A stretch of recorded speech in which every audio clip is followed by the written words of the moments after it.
Hello friends, differentiation का exercise 1.1 में से आगे के कुछ प्रॉब्लम इस वीडियो में हम देखने वाले हैं। तो क्वेश्चन नंबर 1 है cos of x square plus a square. Cos of x square plus a square, ये फंक्शन को हमें डिफरेंशिएट करना है।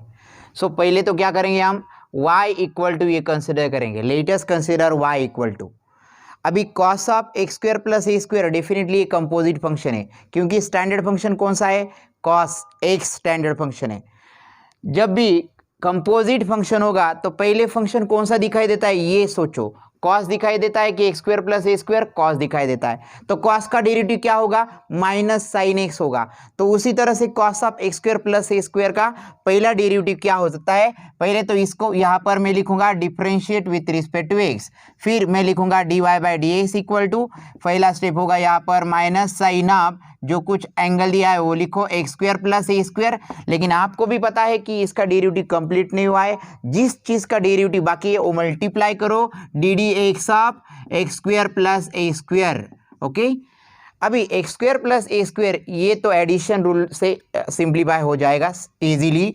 तो minus sine of x square plus a square multiplied by, यहाँ पर ब्रैकेट डाल देता हूँ, एक्स स्क्वायर का डेरिवेटिव 2x होगा बच्चों, एक्स स्क्वायर का डेरिवेटिव 2x होगा, बात खत्म वहीं पर हो जाएगी। और ए स्क्वायर का डेरिवेटिव क्या होगा, 0 होगा। नहीं तो ए स्क्वायर का डेरिवेटिव 2a लिखोगे आप तो वो बराबर नहीं होगा, तो ए स्क्वायर का डेरिवेटिव होगा 0।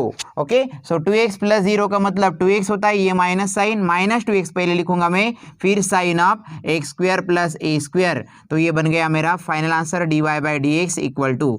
Okay, so this is the first problem. अभी प्रॉब्लम नंबर 2 की तरफ जाते हैं।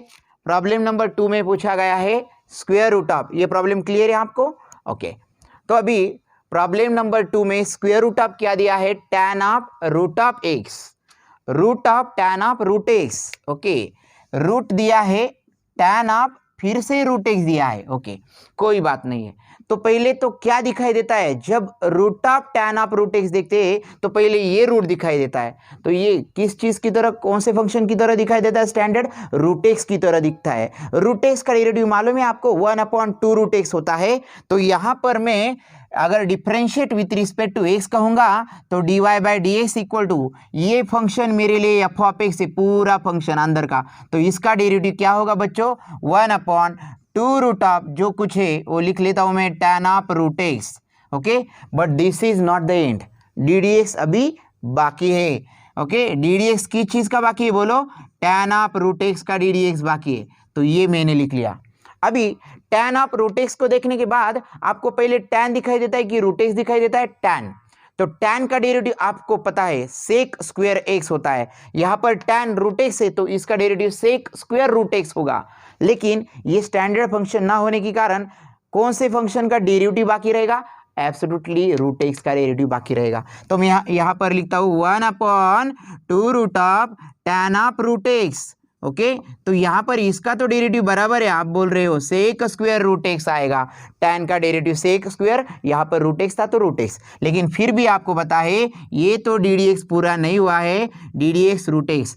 ओके, अभी रूट डी डी एक्स, अब रूट एक्स आने के बाद ये रूट एक्स स्टैंडर्ड फंक्शन है तो सिलसिला यहीं पर रुक जाएगा बच्चों, फिर से इनटू कुछ नहीं होगा। अभी रूट एक्स का डेरिवेटिव क्या है, खाली आपको पता है 1/2 रूट एक्स, तो ये sec square root x numerator में, डिनोमिनेटर में 2 root of tan of root x और मल्टीप्लाई करके रूट एक्स का डेरिवेटिव क्या होगा, 1/2 रूट एक्स इंटू कुछ भी बाकी नहीं है क्योंकि ये स्टैंडर्ड फंक्शन था। अभी इसको रीअरेंज करके थोड़ा आप लिख सकते हो answer d y by d x equal to, finalize करते ये इंटू 1 तो यही रहेगा sec square root x. Okay, divided by 2 2 जार हो जाएगा 4, ये रूट एक्स आप पहले लिख लो, फिर लिखो root of tan of root x. तो ये बन गया आपका फाइनल आंसर, ये d y by d x बन गया। Okay, so this is the next problem, second problem हुआ है हमारे लिए। अभी चलते थोड़ा आगे, ये क्लियर है आपको, एक बार अच्छे से देख लो। ओके, तो अभी क्वेश्चन नंबर 3 की तरफ चलते हैं। यहां पर क्या कर सकते हैं हम, तो क्वेश्चन है log of cos of x cube minus 5, log of cos of x cube minus 5, यहाँ पर कितनी चीज़ों का कंपोजिशन है बच्चों। पहले तो लॉग दिखाई देता है, फिर कॉस है, फिर x³ - 5 ये पॉलिनोमियल है। तो यहाँ पर मैं इस तरह से लिख लेता हूँ log of cos of x³ - 5। तो फंक्शन तो लिख लिया मैंने। अभी सोचो y = में पहले कौन सा फंक्शन दिखाई देता है, लॉग, फिर दिखाई देता है कॉस, फिर दिखाई देता है x³ - 5, यानी कि 3 टाइम्स इसका डेरिवेटिव निकालना पड़ेगा हमें। तो स्टार्ट कहाँ से करेंगे, तो differentiate with respect to x कहने के बाद dy/dx = ये पहले तो कंपोजिशन किस टाइप का है, लॉग ऑफ, ये पूरा फंक्शन मेरे लिए f(x) है, लॉग ऑफ f(x). तो log ऑफ f(x) का डेरिवेटिव क्या होता है, 1/f(x). तो यहाँ पर 1/ क्या होगा बच्चों, cos ऑफ x³ - 5।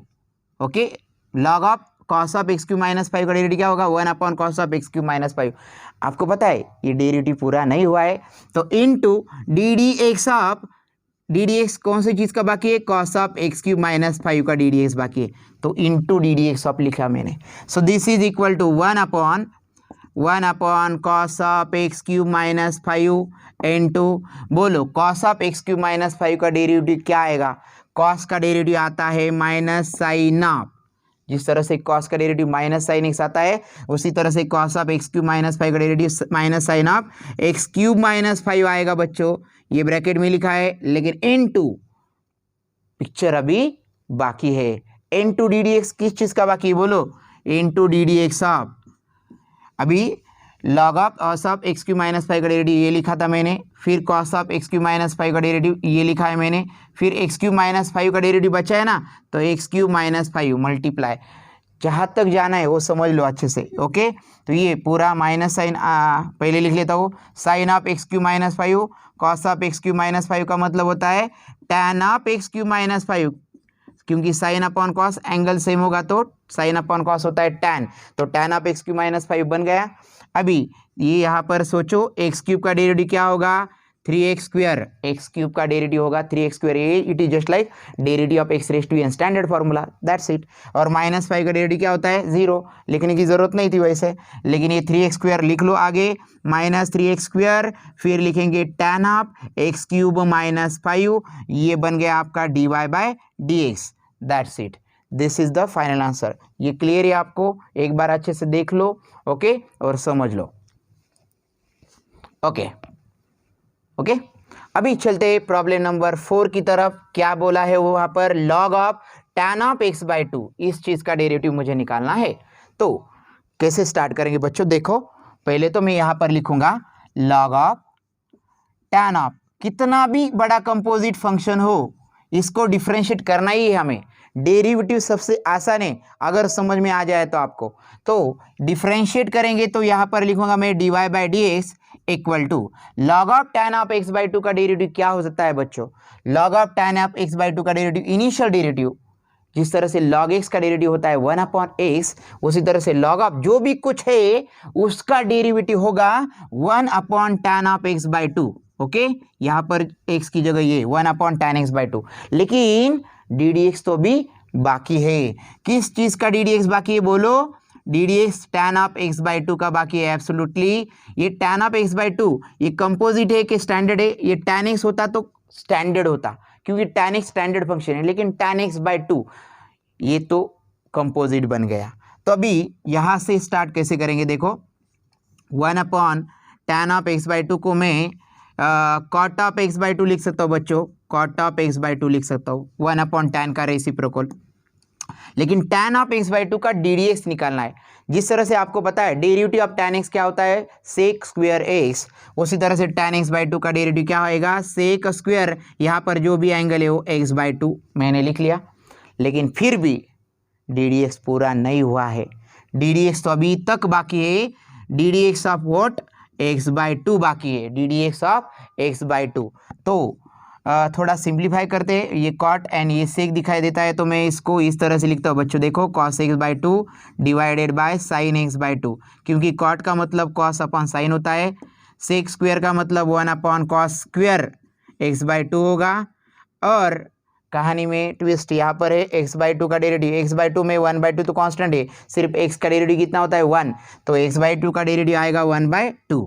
अब अच्छे से समझ लो बच्चों, यहाँ पर एक cos x/2 और ये cos स्क्वायर में से एक cos x/2 मैंने हटा दिया, तो बचेगा क्या, इज इक्वल टू ये ऊपर तो आपको पता है 1 × 1 × 1 1 ही रहेगा। डिनोमिनेटर में क्या आ सकता है, डिनोमिनेटर में ये 2 पहले लिख लेता हूं मैं, 2 sin of x/2 into cos of x/2।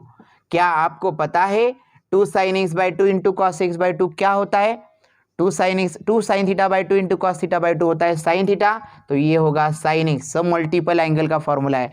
So 1/sin x का मतलब होता है कोसेक x, 1/sin x को कोसेक x कहा जाएगा। This is the dy/dx। Okay, तो ये हुए 4 प्रॉब्लम्स एक्सरसाइज 1.1 में से। ओके, जल्दी नेक्स्ट वीडियो के साथ हाजिर होऊंगा मैं, तब तक के लिए stay connected with Borade maths academy. Take care and Jai Hind.